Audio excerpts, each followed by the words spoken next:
In the last lecture, we talked about the 3rd century and what has come to be called by historians the 3rd century crisis. This is a period of prolonged political instability that afflicted the Roman world between about 235 AD and the middle of the 280s.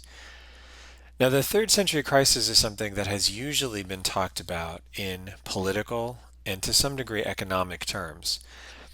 But scholars for a lot of the last century have also seen in the 3rd century crisis a set of events that have an emotional impact on the people who suffer through them. And this is, of course, understandable with the collapse of the Roman frontiers, particularly in the 250s, coinciding with the onset of a really horrible plague that was something along the lines of the Ebola virus. We can understand why this would have an emotional impact on people in the Roman world. One scholar in the middle of the 20th century took to calling this an age of anxiety, and saw in this not just a moment of profound political crisis for the Roman Empire, and one that affected people emotionally, but he also saw a causal connection between the things that people were experiencing in their lives and in their position as Roman political citizens, and also in the change in religious behavior that one begins to see in the 3rd century. He called this an age of anxiety, and he saw in this age of anxiety a kind of tipping point where the religious behaviors of the Roman Mediterranean in the past shifted as people in this heightened state of anxiety embraced new ways of behaving religiously. And beneath all of this is a story that leads to the rapid growth of Christianity. So this lecture is going to look at the religious lives of people living through the 3rd century crisis. And we will try to assess whether there's a way to understand what's going on that maybe is a little more nuanced than this idea of an age of anxiety. But to start with, it's important to begin at the beginning, as it were, with what traditional Mediterranean religion was like. Now, if we were now to be asked what religion did the majority of people in the Roman world practice in the 2nd century, we would say that they practiced paganism, that they were pagans. But this term is a particularly loaded term for a number of reasons. First of all, this is not a term that any of these people would have used to refer to themselves. The ancient word or the ancient concept of a pagan comes from the Latin word paganos, a Latin variation of a Greek word pagos that means someone from the country or someone who is an outsider, someone who's rustic. And it seems that it began in the 3rd century as a kind of witty remark, comparing pagan civilians with the military struggles undergone by Christian martyrs. So in a sense, Christian martyrs to Christians are framed as people who fight for Christ, and pagans are the civilians who don't fight. And so this is a term that begins as something that's used by Christians for the ears of other Christians. In Greek, the term that was used was Hellene, a term that means a Greek speaker. Now, this has a different kind of connotation from pagan. It's actually it is the word that you see used, for example, in the New Testament to refer to some Gentiles. And Hellene is a term that's used by both Christians and pagans to describe people who practice traditional religion. But neither term is really an accurate representation, because deep down, what we have to understand about paganism is it's not really a thing that has its own meaning aside from the meaning given to it by Christians. Paganism is just an umbrella term used by Christians to describe everyone who's not Christian and not Jewish. But there's nothing that unifies these people other than the fact that they are not Christian and not Jewish. If you saw and you talked to them, what they would see is a tremendous diversity of religious practices, religious ideas, religious behaviors, and religious beliefs. And so paganism is an umbrella term created by Christians to cover a massive range of diverse local religious cults. The local gods for a city or a place differed everywhere across this vast Roman Empire.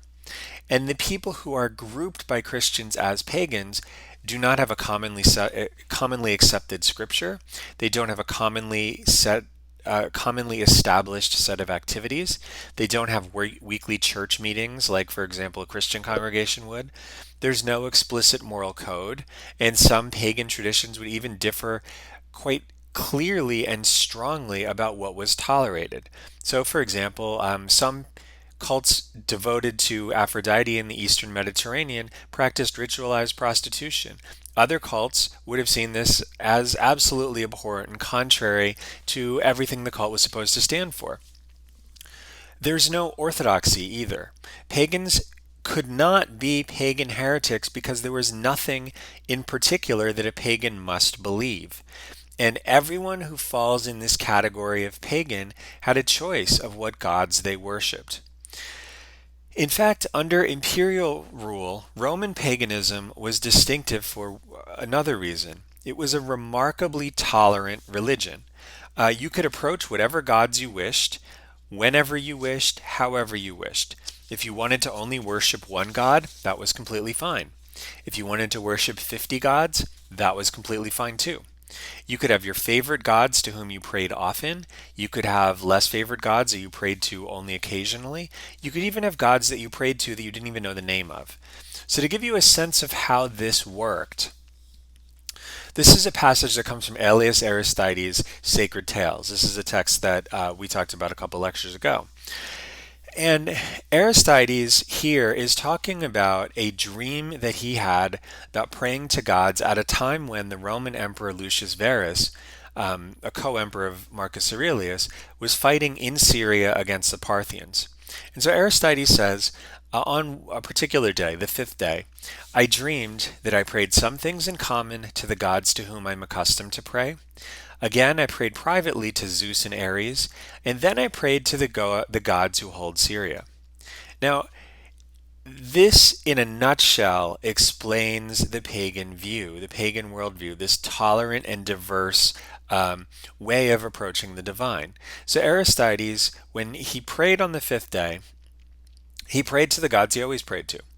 And that's, of course, to be expected, right? He always prays to these gods. It's not surprising he would pray to them on this particular day. But he also added prayers to Zeus and Ares. Now, the Roman emperor is fighting a war in Syria. Zeus is the king of the gods, Ares is the god of war. And so this is a prayer that Aristides said to two gods he particularly identified because he was particularly concerned about the situation in Syria at that moment. And then there's a third category of gods. Gods who hold Syria. Now, Aristides has never prayed to these gods before. He doesn't even know who they are. He can't even name them. But he can pray to them even in this really vague fashion because paganism permitted this. And so what you see here is a very clear encapsulation of a pagan worldview. They're the gods you always pray to. There are gods that you know, that maybe sometimes when the occasion demands it, you will pray to them. And then there's other categories of gods that you don't know, you can't name, but you pray to them because the occasion is so important that you want to appeal to them and get their favor. All of those things are perfectly appropriate for a pagan to do. Now, at the heart of paganism, as Aristides suggests, is this belief of a kind of collective benefit that came to all people from participating in communal religious life. This is a concept called the Pax Deorum, or the peace of the gods.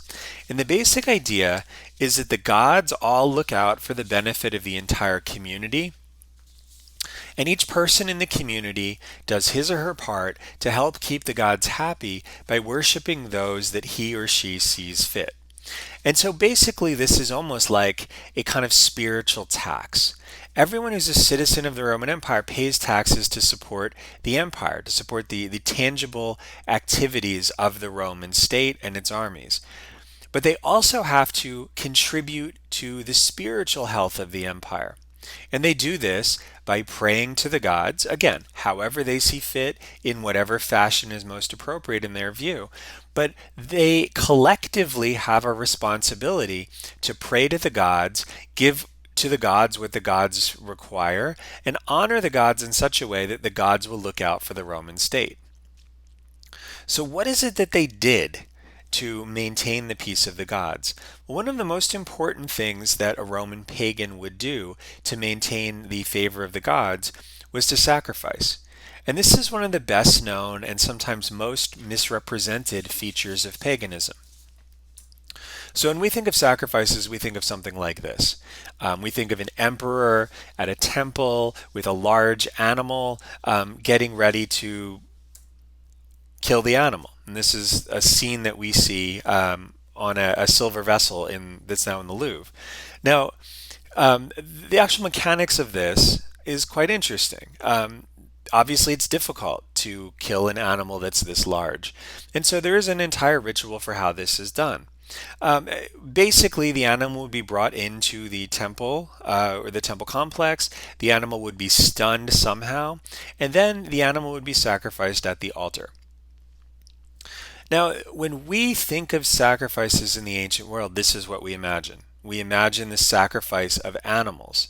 And we have texts that talk about how this would have worked. So, Lucian, who we met a couple lectures ago, Lucian actually has a series of dialogues where he talks about paganism. One of them is on sacrifices, where he discusses the ways that sacrifice could take place. And so Lucian says that those who offer their victims, the animals, they deck the animals in garlands, and after finding out well in advance whether it's perfect or not, in order that they may not kill something that is of no use to them, they bring it to the altar and slaughter it under the god's eyes. So what we see is the animal, first of all, has to be certified as worthy of being a sacrifice. And that, of course, makes sense, right? A sacrifice is something that's supposed to be valuable. You're supposed to be giving something up when you sacrifice an animal. And so a sick cow or a paralyzed pig is not a sacrifice. That animal is not useful to you. And so the animal has to be inspected to certify that this is actually something that's worth sacrificing. But when the animal has been certified, the people who offer the victim deck it out in flowers and in sort of things that indicate that this is now an animal that's belonging to the gods. Then they take it to the temple and it's slaughtered underneath the god's eyes. Now, once the animal is slaughtered, Lucian says, the priest then lights a fire and puts upon it the goat, skin and all, or the sheep, wool and all, and the smoke, divine and holy, mounts upward and gradually dissipates into the heaven itself. The smoke here is key because the idea behind an animal sacrifice is that the gods are immaterial. You know, they don't have a physical form. They can't eat a goat. They can't eat a sheep. They have no interest in the meat or the wool or any of the material remains of the animal. What the gods consume is the smoke, the scent that comes up from the altar. And so gods are immaterial, smoke is immaterial, and so this is what the gods get out of the sacrifice. They get something that is not useful to humans, but is useful to gods. And the actual meat, the remains, the carcass, the body of the animal stays in this world. And it stays in this world for the person sacrificing it to enjoy. And so the animal would actually be butchered and cooked in the temple. There are a lot of temples where there were like dining rooms on the temple precinct, and you would, for example, at the wedding of your daughter, sacrifice an animal. The fumes would go up to the gods to bless the marriage, and then the animal itself would provide the food for the wedding. But a lot of times, this meat that is prepared at temples through these sacrifices isn't actually possible to be consumed by the people who brought it there. They'll eat some of it, but they won't eat an entire cow. And so what we also see is a lot of the meat in the ancient world is actually sold by the butcher shops that are attached to temples. And this is why the priest handles the animal like a butcher. In a way, he actually is butchering the meat. And so there is an entire ecosystem of kind of sacrificing these animals and then making sure that none of the animal goes to waste. The gods get the smoke. the person who sacrificed the animal gets to maybe have a banquet or a party using part of the meat. The leftover meat the temple sells. And this is so pervasive that even in the New Testament, there is, of course, a strong injunction in Christianity that people are not supposed to eat animals that have been sacrificed to the gods. But there's also an acknowledgement that most of the meat in most of the cities in the Roman Empire will actually have been sacrificed to the gods. And so what is a Christian supposed to do? Basically, a Christian is supposed to not ask. If you go to somebody's house for dinner and they serve you meat, don't ask where the meat came from, and it's okay to eat it. But if they announce that the meat came from a temple, then you're not allowed to eat it because you are knowingly consuming sacrificial meat. But this Christian injunction is an acknowledgement of the fact that it is, practically speaking, impossible to live your entire life in a Roman city and not come across and consume meat that was sacrificed, because most of the meat in the city probably came from sacrifices. But we shouldn't come away with the impression that sacrificial animals are the most common way that people appeal to the gods. This is an exceptional thing, done on exceptional occasions. It's very expensive, animals are rare, and it's just simply not something that most people could do most of the time. Lucian actually tells us that for the most part, sacrifices are a really varied thing. So people present their sacrifices to the gods. The farmer might present an ox from his plow, the shepherd a lamb, the goatherd a goat, someone else incense or a cake, and the poor man prays to the god just by kissing his hand. And so this is interesting because this shows the range of things that pagans could do. If pagans wanted to appeal to the gods, they could sacrifice an animal. That was completely okay. But they could also burn incense. They could give a scented cake. They could even just kiss their hand and blow the kiss to the gods. And all of those things are offerings to the gods that the gods appreciate. This is not a situation where the person who gives the biggest sacrifices is the god's favorite. What counts is the sincerity of the offer and the fact that you are actually making this effort. And so the sacrifice is really about showing appreciation and respect for the god. And in fact, the most common way that we can see people in antiquity praying and sacrificing to the gods is not by sacrificing animals, it's by sacrificing incense. And so we see, for example, scenes like these. The coin on the left is a coin that is issued by the Emperor Elagabalus, celebrating the piety of the Roman state, and you see there a woman sacrificing incense at a small altar. You see something similar in this coin that's issued around the year 290, and it shows four imperial figures standing around at a temple sacrificing to the gods. We even have, as some of the most common artifacts that come to us from antiquity, these home altars in which incense was burned. And in many of these, you still can see the residue of the incense that was burned in them. These things are quite common because this kind of behavior is extremely common. This is how many, many, many pagans for many, many, many centuries began their day, by putting incense in a little home altar in front of images of the gods and saying a prayer. These private rituals certainly represent the most common ways that people interact with the pagan gods, but public festivals are just as important. And the public festivals are important because while the private sacrifices are things that show an individual's devotion to the gods, the festivals show the community coming together to honor the gods. So this is a description of the festival of the god Serapis in the city of Alexandria. This, a traveler writes, was the single greatest spectacle I've ever beheld. For it was late in the evening, and the sun had gone down. But there was no sign of night. It was as though another sun had risen, but distributed into small parts in every direction. And I thought that on that occasion the city vied with the sky for beauty. So in this festival, the entire city of Alexandria, a city of perhaps 300 to 500,000 people, came out with torches and paraded through the streets. Now this is a city, of course, that is not electric. This kind of ability to make the night look like day was very, very uncommon. It was something that really had to be deliberately organized. And so when the traveler comes and sees the entire city lit up as if the sun had risen again, it's remarkable because things like this didn't happen in antiquity. But the fact that the city of Alexandria was able to do this shows the intense devotion that people in the city collectively had for Serapis. The power of this festival was everybody doing this together. And so the god responds both to private prayers, private activities, private sacrifices, but the gods also respond to these collective efforts where everybody comes together to show their devotion to the gods.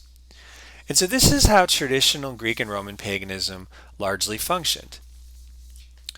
But as we get into the third century, what we see is this public aspect, this idea that religious behavior is things that are largely done in public, as a collective group, in temples or in the streets, and it's done to show the entire community's devotion. This is something that in the age of anxiety begins to be challenged by a different way of approaching the gods. Because there were the public cults, like the cult of Serapis, but there were also private cults, things called mystery cults, that focus on a different sort of religious experience. Mystery cults are exclusive.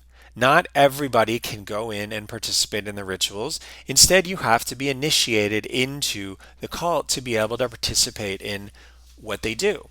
And because of this exclusivity, these cults are dynamic and they're attractive to converts. So whereas the public cult is outward looking, the mysteries invited introspection. They also were connected in some ways to learning. So the initiated person learned more and more about the cult and became more and more involved in its activities with more knowledge. And so we have a description of the psychological effect of this kind of initiation from the writings of the historian Plutarch. So Plutarch talks about or describes the initiation in this way. He says, first, there's a kind of wandering and wearisome roaming and fearful traveling through darkness with no end to be found. But then just before the consummation, there's every sort of terror, a shuddering and trembling and perspiring and alarm. But after this, a marvelous light appears, and open places and meadows await, with voices and dances and the solemnities of sacred utterances and holy visions. And in that place one walks about at will, now perfect and initiated and free. Such a person looks over the uninitiated and unpurified crowd of people living in this world, who are packed together and trample each other in the mud, but who hold on to evil things on account of fear of death, because they do not believe in the good things that are in the other world. So it's important to understand, and it's important, I think, to retrace what experience Plutarch describes here. First, there's this experience of not knowing what's going on, right? The initiation begins with you literally in the dark. And then just before the actual initiation takes place, you're scared, you're terrified. There's not a sense of what's going on, but it's not sort of calm unease about what's happening. It's instead outright terror. But as soon as you reach that point of terror, then light shows up. And what you see instead is a new reality, a better reality, a different reality than what you came from before. And this allows you to understand that you have now reached a higher plane of being.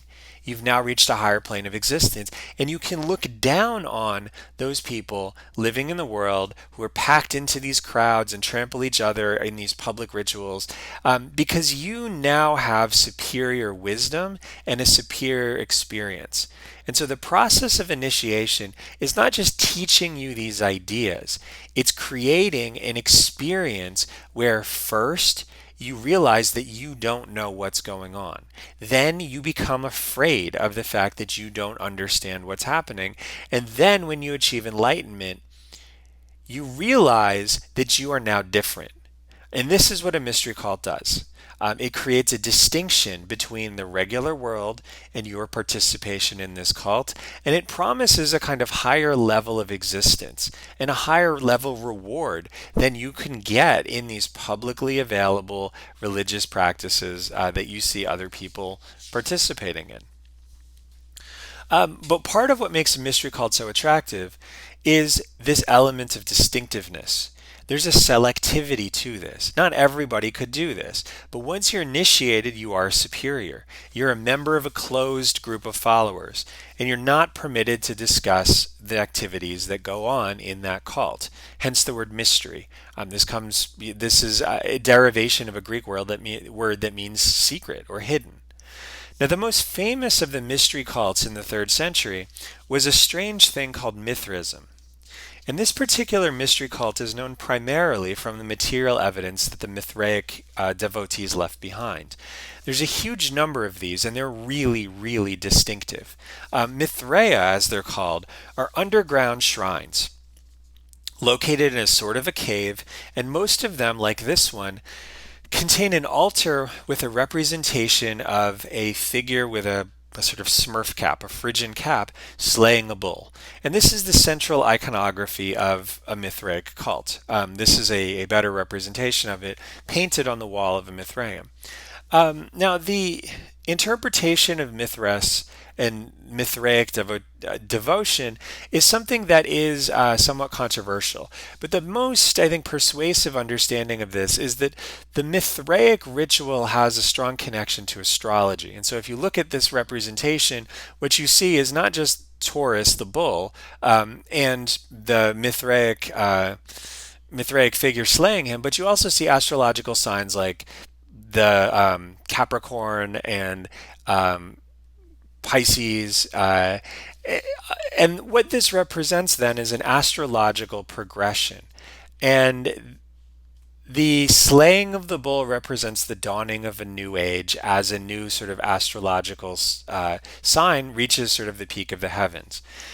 Now, we don't have much in the way of texts that explain this. Of course, we wouldn't. It's a mystery cult. But while we don't know specifically what the cult meant, what we do know is something about its structure. So there are 7 degrees of initiates into the Mithraic cult. And this parallels the rise of the person through life.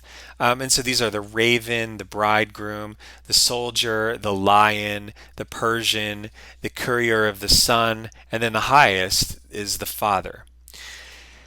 These gradations make the cult particularly popular with soldiers who are very interested in this kind of stratification.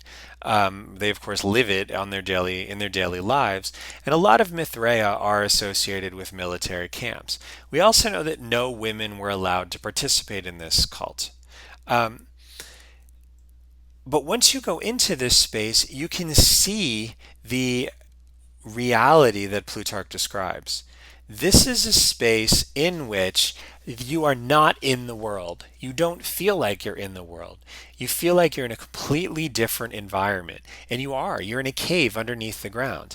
Now, in some Mithraea, we even see things like swords that are shaped to fit around a man and make it look like he was stabbed, and other things that indicate that in this cave, rituals that were connected to Mithraic understandings were played out and acted out by devotees of the cult.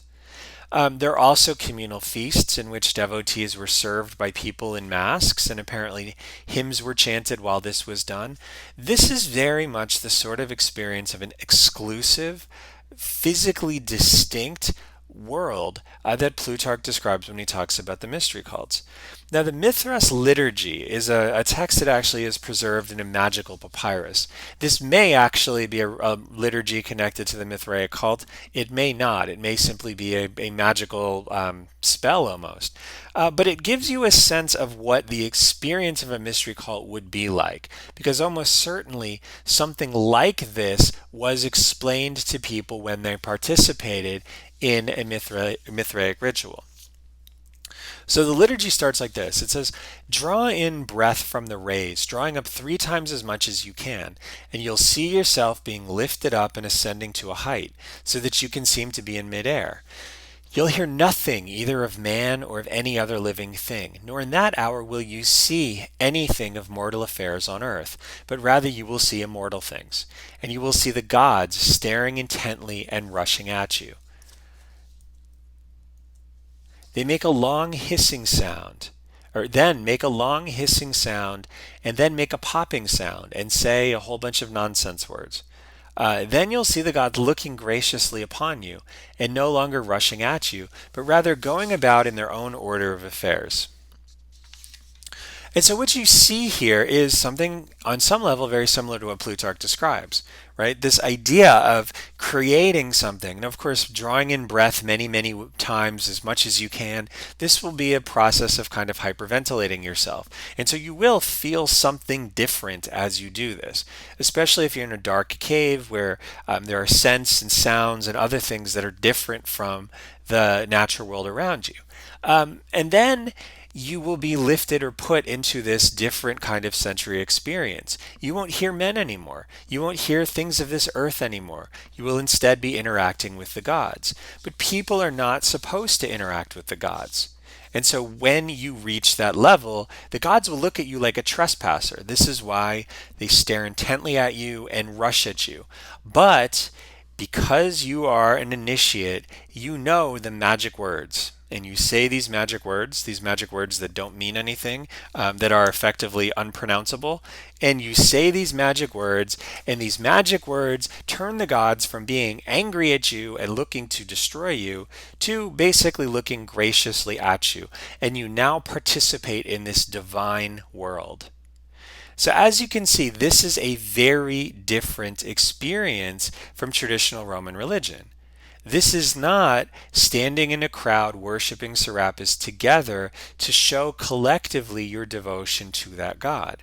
This is instead a personal experience, a very personal experience that distinguishes you from everyone else and gives you this intense connection and experience with the gods. But it's important to understand that the people who did this also attended the Serapis festival. They also sacrificed incense in the morning in their houses, because paganism had plenty of space for you to do all of those things. So if this is our context, and this is the world of the 3rd century, and we see the growth of these new personalized cults in paganism, this brings us to the question of how do we then understand Christianity? Because Christianity actually is something different. When scholars talk about the age of anxiety, they put Christianity in with cults like Mithraism because they say that Christianity also functions in much the same fashion. It gives you a way to distinguish yourself from the rest of the world. It gives you a promise of intense interaction with the divine. And the natural assumption that people make who are making this kind of argument is that people would be attracted to Christianity for the same reason they would be attracted to something like Mithraism. But if we look at 3rd century Christianity, we see something actually that's quite different. Because Christianity doesn't fit this pattern at all. Christianity is not something like Mithraism that provides a personal experience for individuals, but also allows them to continue doing what they and their family members have been doing for centuries. Christianity does not allow you to remain a pagan. It does not allow you to continue to participate in the religious traditions that you inherited. And so in that way, Christianity is fundamentally different. And Christianity also is something, because it is exclusive, that sometimes falls under suspicion by many Romans. Christianity is, of course, a religion that develops in the Roman Empire. It starts during the Roman imperial period. Jesus was born during the reign of the Emperor Augustus. Jesus' ministry began during the reign of the Emperor Tiberius. And Christianity is derived from Judaism. And so Christianity is something new. And for this reason, it's something that's suspicious.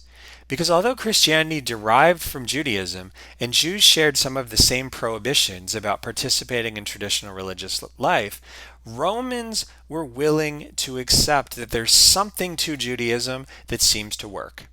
Tacitus encapsulates this perhaps best. He says, whatever their origin, Jewish observances are sanctioned by their antiquity.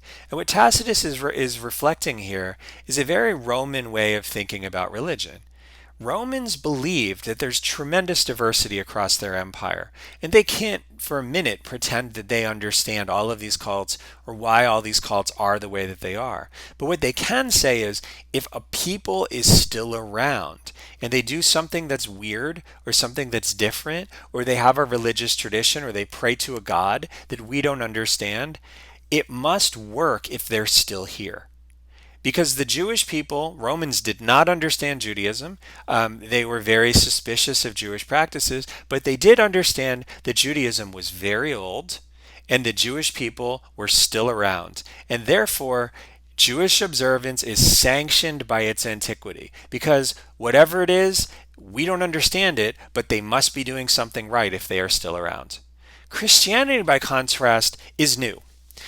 Because it was founded during the Roman Empire, Christians in the 2nd century and 3rd century never had the experience of running their own affairs. They never had the experience of being, like Jews were, an independent nation that could, in essence, put their beliefs to the test. And the fact that the Jews were an independent people and they survived meant that something they were doing was right. But Christians never existed independently. The entire history of Christianity in its first 3 centuries consisted of Christians living under the protection of the Roman Empire. And because of this, Christians, in essence, were protected by the peace of the gods that other people paid for. Because Christians didn't participate in traditional religious rites. They didn't sacrifice to the gods. They didn't pray to the gods. But enough other Romans did that the negligence of Christians was something that could more or less be compensated for. But Romans had no patience for the fact that Christians refused to participate in traditional religion because they were suspicious about what the consequences would be. Another feature of Christianity that particularly troubled Romans was the willingness that Christians had to die for their faith. Christians believed that martyrdom and that suffering and dying for their faith in Jesus was something that brought them tremendous rewards in heaven. And the way that martyrdom is described even sometimes resembles that of a mystery cult initiation. So the Alexandrian Christian philosopher Origen, for example, talked about martyrdom as akin to gladiatorial combat, where the martyr faces off with Satan in an arena while angels and demons watched. And so in Origen's construction, the martyr was in a physical space contesting with his willingness to maintain his fidelity to Christianity in the face of torture and persecution.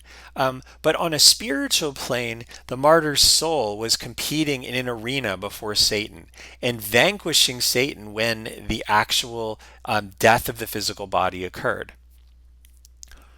And so Christians celebrated their martyrs, and they spoke a great deal about the meaning of their deaths. But the great emphasis that Christians place on martyrdom actually, for historians, obscures the true nature of Christianity in the Roman world for much of the first 2 centuries that it's a religion. Christianity in the first 2 centuries was an urban religion. It thrived in the open in cities across the empire, most importantly in major cities like Rome, Alexandria, Antioch, Carthage, Ephesus. And the growth of Christianity occurred in an environment that was sometimes hostile, but was nowhere near as hostile as most people think. Roman pagans actually had no problem with someone who believed that Jesus was a god. Many Roman pagans believed this. The wife of Septimius Severus supposedly had a statue of Jesus in the palace because she saw him as a divine teacher. Alexander Severus supposedly also had an affinity for Jesus. They weren't Christian, but they believed that Jesus was a divine figure and he had something to teach people. This was perfectly fine in paganism. Remember, in paganism, you can worship as many gods as you want. That's totally permissible. And so Jesus, as a god worshipped by pagans, is completely fine. But the problem was the Christian idea. The problem was not that Jesus was a god. The problem was the Christian idea that one could only worship the Christian God and no others. Because this threatened the peace of the gods. Because it meant that fewer people were doing their part to keep the gods happy. But in practice, in the first century, in the second century, even into the third century, most Christians who didn't want to participate in a festival or public sacrifice just stayed home. This wasn't really noticeable. There were so many cults in these major cities in the Roman Empire, and there were so many festivals that if you didn't show up, it wouldn't actually be something people really remarked upon. To give you one sense of this, in the city of Rome, we have a calendar from the city of Rome from the 4th century that has 177 different festival days for gods. If Christians didn't show up, no one shows up to every one of those. And if Christians don't show up, no one is going to actually be paying much attention. There's no attendance sheet that you have to sign off for many of these things. And so lots of pagans skipped festivals, lots of Christians did too. And so prior to the middle part of the 3rd century, Christian persecution was something that happened sporadically. Generally speaking, a Christian had to come to the attention of an imperial authority and also irritate them to a considerable degree for the imperial authority to want to do anything. And our best evidence for this is the fact that a lot of Romans don't really seem to know how to persecute Christians.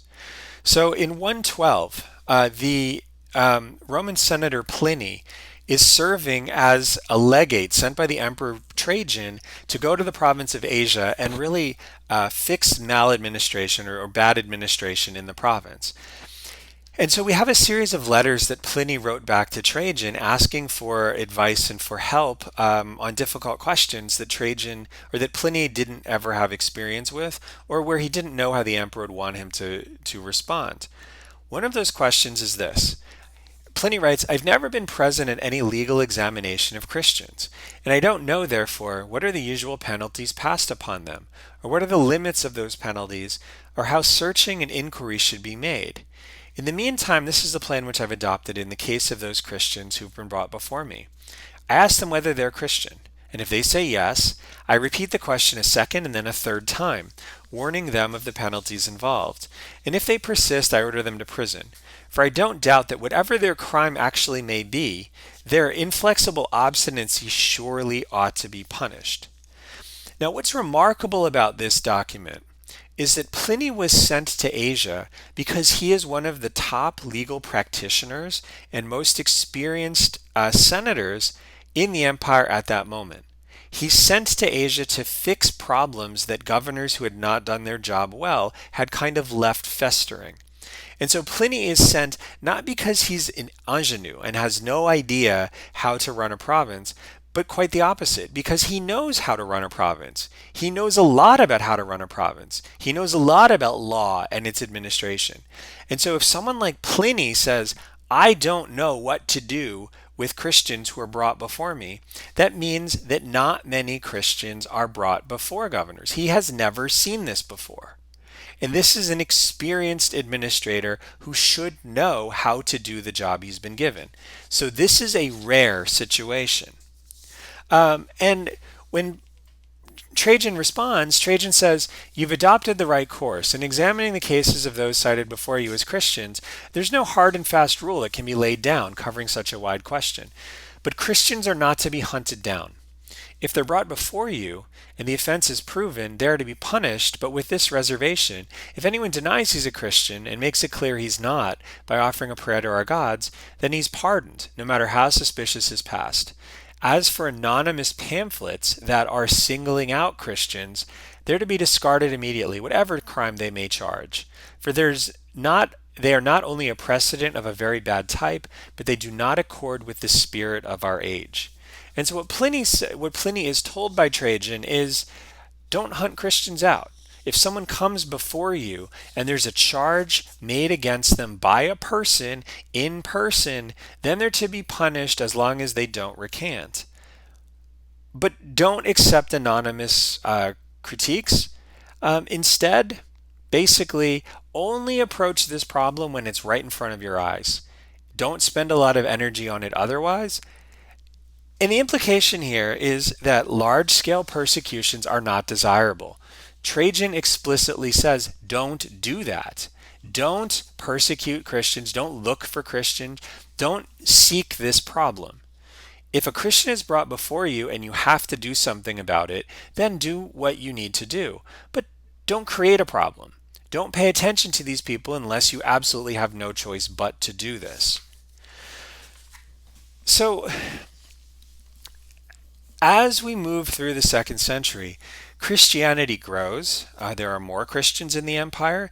The cults and the churches become bigger. But we still are not in an environment where there is regular and sustained persecution of Christians.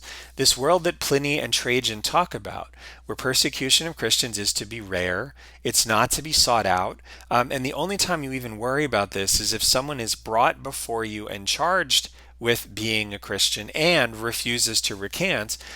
This is the way that things generally work. And we have a text that's written about 90 years later, around the turn of the third century. This is the martyrdom of Perpetua and Felicitas. And it's an account of a martyrdom that takes place around 202 AD. And this is Felicitas and Perpetua now. Now, martyr texts from this period tend to celebrate the incredible graphic nature of the death of the Christian martyr and the suffering that the person endured. But this text does this, but it does something different too. This is a text that, for the most part, is a diary written by Perpetua and describing her experience during her arrest and during her persecution and as she waited for her death in the arena. The way that she describes this, she describes the arrest first. She says a number of young catechumens were arrested: Revocatus and his fellow slave Felicitas, Saturninus and Secundulus, and with them Vibia Perpetua, a newly married mother of good family and upbringing.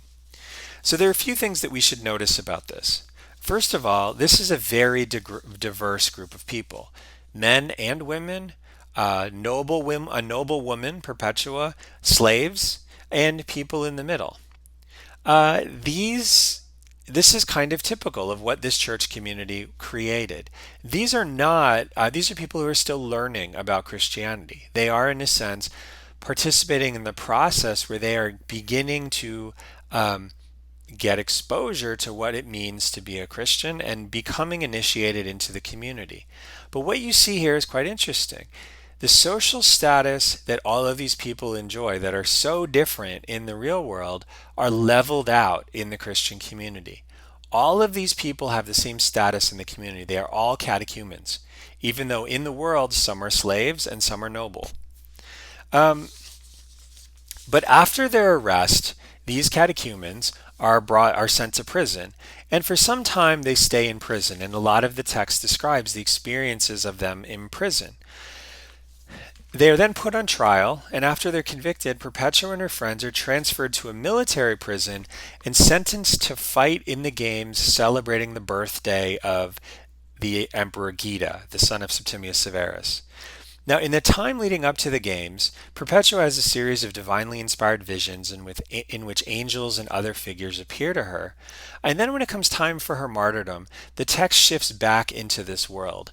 And the scene of martyrdom is vivid, extremely vivid, but it also gives us some sense of how Christian persecution fit into the Roman world. So the description of Perpetua and Felicitas being brought into the arena is as follows. For the young women, the devil had prepared a mad cow. Now this was an unusual animal, but it was chosen so that their sex might be matched with that of the beast. And so they were stripped naked and placed in nets and then brought out into the arena. And even the crowd was horrified when they saw that one was a delicate young girl and the other was a woman fresh from childbirth, with milk still dripping down from her breasts. And so they were brought back again and dressed in unbelted tunics. Now, what we see here is a tension. The martyrdom was supposed to play out in a way that was sort of thematically consistent and visually entertaining for the crowd. And so that's why they chose a female animal to kill these two female martyrs. But it's also clear that whoever was putting on these games, and these were important games, these were games for the emperor on his birthday, whoever was putting on these games also, like Pliny, didn't really know how to kill a Christian because it just simply wasn't done. And so when they came up with this great idea of having these women brought out to be killed by a mad cow, the crowd was horrified because it was disgusting. And the crowd was so horrified that the whole plan had to be scrapped, and instead something different had to be done. Now, you get the impression here that even in 202, people did not know how to kill Christians. It wasn't something that was done regularly. Persecution was rare. It was something that happened only in these strange cases when people came to the attention of imperial authorities and the imperial authorities were forced to act. I have a friend who actually suspects that Perpetua was ratted out by her father, who hoped that she would recant from this horrible Christianity thing and go back to being a good young pagan. And when she refused to do this, he was kind of left with this fate. And the way that he's portrayed in the text suggests that he was really troubled by what happened to his daughter, even though he was not a Christian. And so, for most of the first 200 years of Christianity, these kinds of executions of Christians did happen, but they didn't happen very often. And even the people who were supposed to know how this is done didn't execute Christians or weren't involved in the execution of Christians frequently enough that they really knew how this was supposed to happen. But by the middle of the third century, something really different happens. There are a couple reasons for this. The first is that in 212, when everyone becomes a Roman citizen, everyone now is subject to religious dictates that come down and are supposed to bind every Roman citizen. Most of the time, this doesn't matter. But as you get into the early 250s, we get into this moment where barbarians are posing major threats to the empire. There is a considerable amount of political upheaval becoming more and more common. The Emperor Decius, before embarking on his campaign, arranged to have the entire empire take a sort of loyalty oath by sacrificing to the gods on behalf of the state. What Decius was doing, Decius was a very conservative emperor, an emperor who sort of based his entire reign on this idea that we needed to, or that Rome needed to, go back to the ways that it had enjoyed or had performed things in the past, and that the society would be healed and be made better if it returned to the traditions that had once made Rome great. And his idea was that the peace of the gods was in particularly important aspect of this. And so he issued a decree telling everyone in the empire, all Roman citizens, that they needed to not only sacrifice to the gods, but have a receipt indicating that they had done so.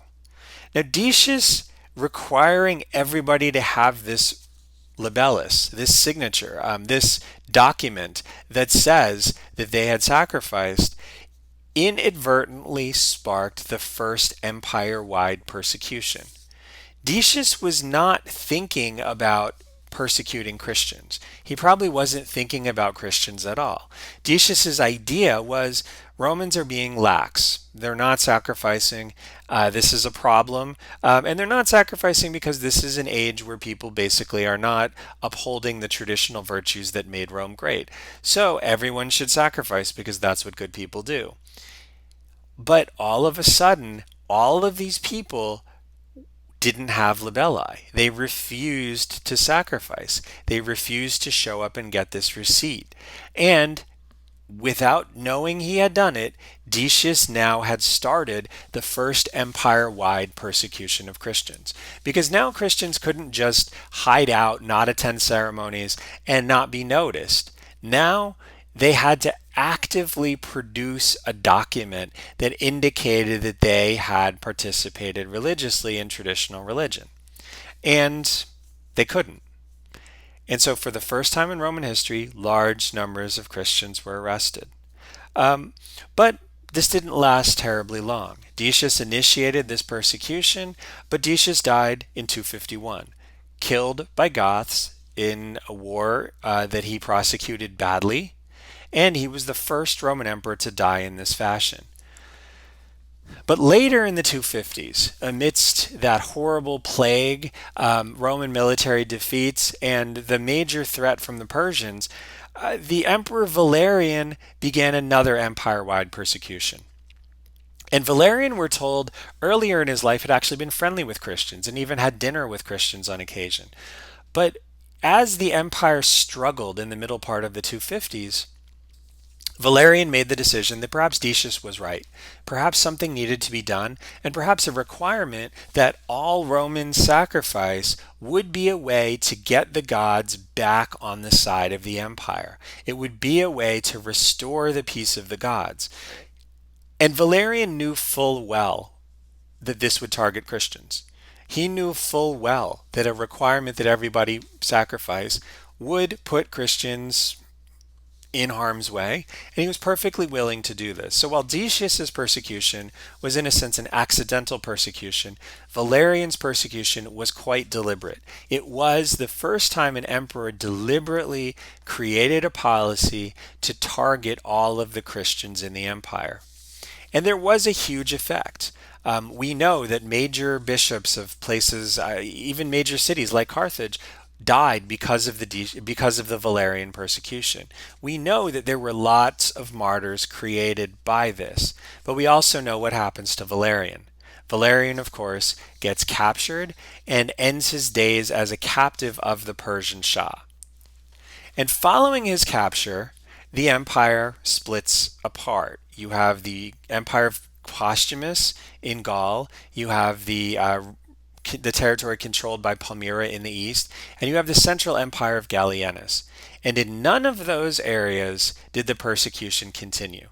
What you see is in the 250s, the two emperors who initiated persecutions both ended up losing their lives in catastrophic fashion.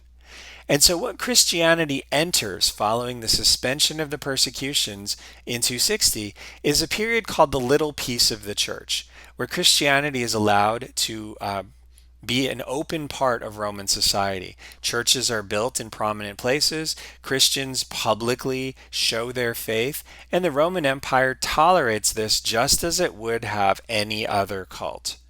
And so during this time, what we see are churches grow wealthy, converts are attracted, and Christianity during this period called the Little Peace of the Church could do many of the same things that Mithraism and other mystery cults could do. And it also, of course, grew enormously. But the question we can consider is, first of all, do we even have an age of anxiety? And second of all, does Christianity and its story belong in this? As to the age of anxiety, on one level, for sure, there are anxieties among the people living through all of this catastrophe in the third century, and especially in the 250s. And we see these anxieties expressed in many different contexts. But these anxieties are not things that fundamentally change behaviors of people in the way that scholars promoting this age of anxiety idea seem to think. Religious behaviors do not fundamentally shift because of these experiences. And Christianity's role at this time is not something that is best understood in the context of people being anxious. Christianity succeeds in drawing increasing numbers of people away from paganism because Christianity is doing something that paganism is not. Not only is it promising things to its devotees that paganism cannot promise, but also Christianity is actively seeking converts, and paganism simply was not. And so to see the growth of Christianity as something that occurs because of profound anxiety in the 250s or even in the third century misses the point of what Christians are doing and why Christians are succeeding.